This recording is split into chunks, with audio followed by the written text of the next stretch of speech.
I'm going to guide you on how to change icon size on Android. If you find this useful, please consider subscribing and liking the video. Now to get started, you need to launch your phone settings. Open your phone settings. Then you will need to scroll down.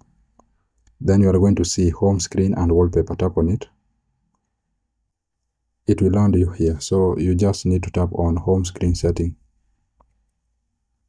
Then once you are here, you are going to see under icons, you are going to see icon size. So tap on it. Then here you can change the size of your icons. So if you slide the sizes a little bit down to small, you are going to see that the sizes of your icons are small. And if you enlarge, they become bigger. So that's simply it, guys. That's how you can change icon size on Android. I hope this was useful, and if it was, please consider to subscribe and to like the video. Thank you for watching and have a nice time.